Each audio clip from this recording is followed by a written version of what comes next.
Hello, Divine Seekers. Welcome to Om Shivani, your one touch spiritual channel and GPS in your soul journey towards enlightenment. नवरात्रे आ रहे हैं, जैसे हर बार मनाते आए हैं उसी तरह मनाना चाहते हैं या इस बार कुछ ज़्यादा मीनिंगफुल तरीके से मनाना चाहते हैं। इसका सही मतलब जान के मनाना चाहते हैं। तो नवरात्रों के ये 9 दिन बहुत स्पेशल होते हैं। सब बहुत प्यार से इन दिनों के आने की वेट करते हैं, खूब तैयारियां करते हैं। सेलिब्रेशंस का टाइम होता है नवरात्रि, कमिंग टुगेदर का टाइम होता है नवरात्रि। चारों ओर बहुत प्योरिटी फील होती है उन 9 दिनों में। ये हिंदू धर्म में मनाया जाने वाला सबसे लंबा त्योहार होता है। हमें बचपन से यही बताया गया है कि जब जब नेगेटिव एनर्जी बढ़ती है तब तब शक्तियों का आवाहन किया जाता है टू विन ओवर नेगेटिविटी। और आज तो हम देख रहे हैं कि चारों तरफ एक अजीब सी नेगेटिविटी है, फ्रस्ट्रेशन है, हेल्थ प्रॉब्लम्स हैं। तो हम शक्तियों के आवाहन के लिए क्या करें और कैसे करें ताकि इन नेगेटिव एनर्जीज पे हमारी विजय हो। हर सोल को अपने अंदर की शक्तियों को इन्वोक करना है और साथ ही साथ शिव को याद करना है, क्योंकि हमें शक्ति को शिव से जोड़ना है। फिर यही शिव शक्तियां आसुरी शक्तियों का विनाश करेंगी।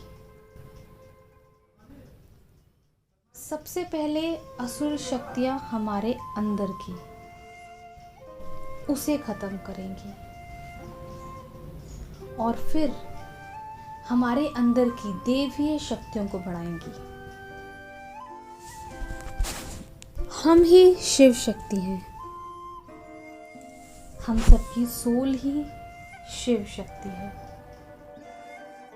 हम आत्मा हैं, हमारी शक्तियां शिव से जुड़ी तो बन गए शिव शक्ति। तो ये शिव शक्ति हमारे अंदर के असुर को खत्म करती है। असुर का नाम आते ही हम बाहर की ओर ढूंढने लगते हैं, मगर ये हमारे अंदर की नेगेटिविटी है जो कहीं छिपी होती है। नवरात्रि में हमारी शक्तियाँ शिव के साथ मिलके हमारे ही अंदर की नेगेटिविटी, फ्रस्ट्रेशन, एंगर जैसी सारी नेगेटिव एनर्जीज का खात्मा करती है। हमारे खुद के अंदर इतनी पावर्स हैं, इतनी शक्तियाँ हैं, बट हम भूल चुके हैं उन्हें।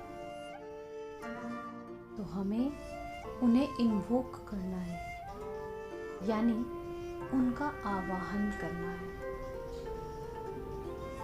आवाहन यानी उन्हें याद दिलाना है। वो आपके अंदर ही हैं, बाहर से कुछ नहीं लाना है। आपके वो अंदर हैं, उन्हें बस इमर्ज करो। Not to develop those powers, not to create those powers, but just to emerge those powers. उन शक्तियों को जगाना है। हमें नवरात्रि सेलिब्रेट करने हैं तो बाहर ही नहीं, अपने अंदर भी करनी है। अभी तक तो हम बस नवरात्रि में देवियों की पूजा करते थे, दर्शन करते थे मंदिर में जाकर, या रिचुअल्स करते थे, ब्लेसिंग्स लेते थे और सोचते थे हो गई Navratri. We need to learn that there is lot of work to be done. हमारे अंदर बहुत काम करना है हमें। नवरात्रि का दिया बाहर के साथ साथ अंदर भी जलाना है इस बार। अब तक हम सिर्फ महिमा करते हैं देवियों की, इन नवरात्रों में पूजन करते हैं उनकी, बट जिनकी महिमा कर रहे हैं वैसा बनना है अब हमें। हर आत्मा में 8 तरह की शक्तियां हैं। अब ये 8 शक्तियां कौन सी हैं वो समझते हैं।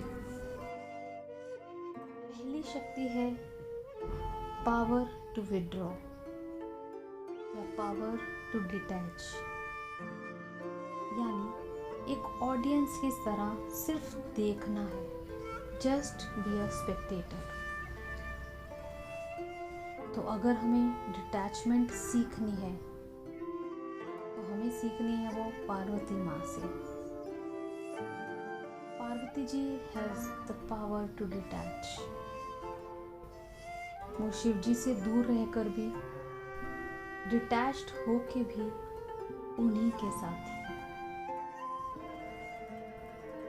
दूसरी शक्ति है पावर टू लेट गो, यानी जब हमें सबसे पहली शक्ति आ जाएगी पावर टू डिटैच, वो हम कर पाएंगे, तब ये दूसरी शक्ति power to let go automatically आएगी। बहुत इजी लगेगा, भूलते जाओ, छोड़ते जाओ।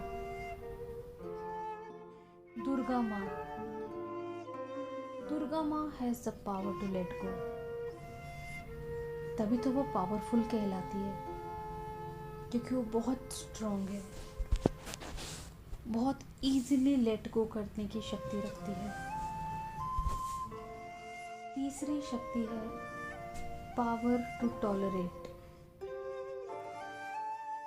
पहली दोनों शक्तियाँ power to detach and power to let go, ये दोनों शक्तियाँ आते ही तीसरी शक्ति पावर टू टॉलरेट बहुत इजीली आ जाती है। जगत अम्बा, ये इस पावर की सिंबॉलिक है।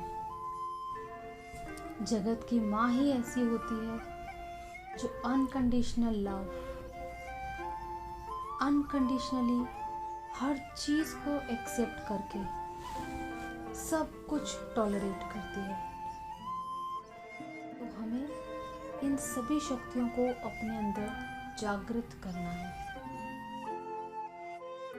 चौथी शक्ति है पावर टू एक्सेप्ट, यानी स्वीकार करना, और ये हमें सीखना है संतोषी माँ से। संतोषी यानी संतुष्ट, कंप्लीट, कंटेंटेड। वो हर किसी को एक्सेप्ट करती हैं अनकंडीशनली। ये चारों शक्तियाँ सीक्वेंस में ही इन्वोक होती हैं। सबसे पहले पावर टू डिटैच, वो आएगी, फिर पावर टू लेट गो, फिर पावर टू टॉलरेट, और आखिर में पावर टू एक्सेप्ट। अब चलते हैं पांचवी शक्ति की ओर। पांचवी शक्ति होती है पावर टू डिसर्न, यानी परखने की शक्ति। क्या सही है, क्या सही नहीं है, और ये काम हमारी बुद्धि का होता है। बुद्धि की देवी है गायत्री देवी। तो इन्हीं से हमें सीखना है पावर टू डिसर्न या power to discriminate. Self realisation होता है उनमें, जो हमें भी सीखना है। सिक्स्थ शक्ति है पावर टू डिसाइड, और इस पावर के सिंबॉलिक हैं सरस्वती माँ। उनके हाथ में एक सितार होता है, और किसी भी भगवान के हाथ में किसी तरह का कोई म्यूजिकल इंस्ट्रूमेंट नहीं होता है, क्योंकि she has the power to decide. She creates her own music. दूसरों के हिसाब से नहीं चलेंगी वो। तो अगर हमें ये शक्ति चाहिए तो हम किन से लेंगे? वो सरस्वती माँ से। सेवेंथ शक्ति है पावर टू फेस, सामना करने की शक्ति। माँ काली जैसे सामना करना है अपने अंदर की कमजोरियों का। So be fearless and face all your negativity which is inside, और खत्म करो अभी के अभी। आठवीं और आखिरी शक्ति है पावर टू कोऑपरेट, यानी सहयोग करने की शक्ति। माँ लक्ष्मी सिंबल ऑफ एबंडेंस, वो हमें सिखाती है सहयोग करने की शक्ति। सातों शक्तियों से भरपूर माँ लक्ष्मी के पास अब बहुत कुछ है, सारी पावर्स हैं। तो अब सिर्फ देना ही देना है, सहयोग ही करना है, कोऑपरेट ही करना है। तो ये है वो 8 शक्तियाँ जो हम सब में हैं मगर छिपी हुई है। हमें इस बार इस नवरात्रि में इन सारी शक्तियों को कल्टीवेट करना है। अंदर ये शक्तियाँ कल्टीवेट होंगी तो बाहर आएंगी ही आएंगी। तो इन सभी बातों को याद रखते हुए इस बार नवरात्रि सेलिब्रेट करेंगे हम सब। आपको ये वीडियो पसंद आए तो लाइक का बटन प्रेस करें, शेयर करें अपने फैमिली, फ्रेंड्स और सभी ग्रुप्स में। सब्सक्राइब करें इस चैनल को। गॉड लव्स अस, गॉड ब्लेस अस।